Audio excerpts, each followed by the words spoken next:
साथियों नमस्कार। आजकल डाउट काउंटर में बहुत आनंद आने लग गया है। एक भाई है जिन्होंने नाम तो नहीं लिखा है अपना, न्यूट्रल करके उन्होंने अपनी आईडी पे नाम लिख रहा है। अरे भाई नाम शेयर कर लो यार, भाई बहन जो भी हो नाम शेयर कर लो, नाम की बात है। न्यूट्रल नाम से था कि सर हुज एंड विच का कॉन्सेप्ट क्लियर करें, मेरे बार बार यही गलत हो रहे हैं। तो मैं सबसे पहले तो कहना चाहूंगा कि भाई अपना जो हुज और विच का कॉन्सेप्ट जो पूरे सेशन में दिया हो या तो वो देखना, और वो नहीं है तो यहाँ आकर के बिल्कुल ये हुज और विच में कंफ्यूजन चलता है। इसको एक दो भाई समझाने की भी कोशिश कर रहे हैं। एक ने और नाम नहीं लिख रखा है, पता नहीं ये क्या ऐसे सिंबल सा नाम की जगह दे रखा है। नंबर में यहाँ बताऊंगा नहीं, इसलिए कि प्राइवेट पॉलिसी होती है ना। चलिए अब अपन आज बात कर रहे हैं इस डिस्कशन के ऊपर कि इसको जो भाई लंबे चौड़े तरीके से समझा रहे हैं कि हुज विच ये अरे भाई नहीं, बहुत नॉर्मल तरीके से भाइयों को कंफ्यूजन से बाहर निकालो। देखना 5 मिनट का सेशन देखना, हुज और विच का जो पंगा अटक रहा है ना भाई, भाई न्यूट्रल है ना। तो जो भी आपका नाम है भाई बहन न्यूट्रल जो भी हो आप, कतई पक्का पंगा नहीं रहेगा। देखना एक वाक्य है, आई हैव अ डॉग। मैं खाली इस सेशन के अंदर ओनली एंड ओनली हुज और विच के ऊपर ही बात कर रहा हूं। डिटेल सेशन आपको दिया हुआ है रिलेटिव प्रोनाउन का, ठीक है। हुज और विच कि ये विच की जगह कब हुज आ जाता है सर। देखना विच एक प्रोनाउन है, ओके सर। ये आइदर अगले वाक्य में सब्जेक्ट का काम कर रहा होता है, पिछला कोई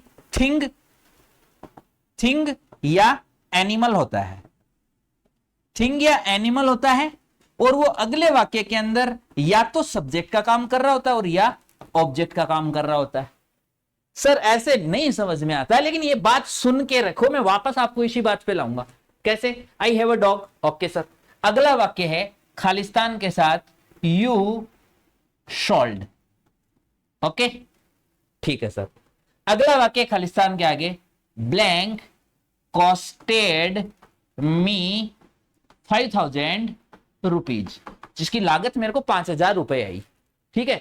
तो हम देख रहे हैं कि इस वाक्य को तो भूल जाओ, इस वाक्य के इस नाउन का संबंध हमें आगे वाले वाक्य में जोड़ना है, ठीक है सर। आगे वाले वाक्य के अंदर एक सब्जेक्ट पड़ा है पहले से, ओके भाई बेचने का काम यू ने किया, ठीक है। फिर अपन बात करें तो वर्ब पड़ी है, लेकिन यदि आप इस वर्ब से उत्तर पूछोगे कि क्या बेचा, तो आपका इस क्या का उत्तर बनेगा ये कुत्ता, यानी क्या का उत्तर ऑब्जेक्ट बनता है। किसको और क्या का उत्तर आपको पता है, किसको और क्या का उत्तर ऑब्जेक्ट बनता है। वो इस वाक्य में नहीं है, वो यहां आएगा। ये उत्तर जो भी है वो देखो यहां आएगा, और यही कुत्ता जो तुमने बेचा, ओके। दैट मींस आप देखो यहां ऑब्जेक्ट की जगह खाली बन रही है, विच आएगा साहब, ओके। अब देखना I have a dog blank costed me 5,000 rupees. Costed लागत आई, बताओ जी ये क्या सर, ये तो वर्ब है, ठीक है। मी मेरे को ऑब्जेक्ट है, ठीक है। किसको का उत्तर यहां पड़ा है, ओके 5,000 रुपए की लागत आई। इसका मतलब इस डॉग की कीमत थी 5,000 रुपए, ठीक है। यानी इस कॉस्ट वर्ब का सब्जेक्ट जो है वो इस वाक्य में यही डॉग है। सब्जेक्ट की जगह भी कौन लेगा सर, विच लेगा, यहां भी विच ही आएगा।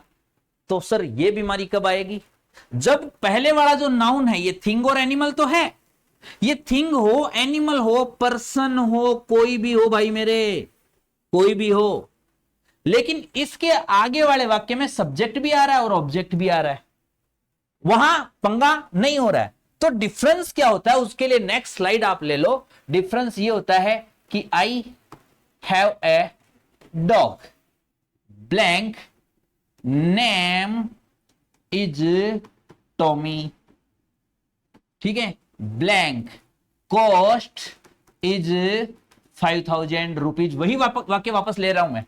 Blank colour is black, blank teeth are very sharp, बहुत तीखे दांत है भाई उस गंडक के, सॉरी कुत्ते के, डॉगी के, है ना। फ्लो में अपना वो आता था कि हाँ सर ब्लैंक, और क्या कह सकते हो, है ना।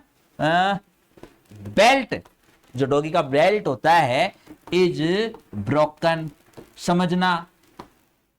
पीछे अब यहां चाहे नाउन कोई भी है, चाहे थिंग है, एनिमल है या पर्सन है, लेकिन इसके आगे वाले वाक्य का देखो इज वर्ब दी हुई है। इज का सब्जेक्ट कौन, नेम, क्या है, टॉमी, सब्जेक्ट वो है, हमें इसका संबंध जोड़ना है नाम से, और यहां ये संबंध का अर्थ दे रहा है जिसका, कि जिसका नाम, यानी ये नाम इसका।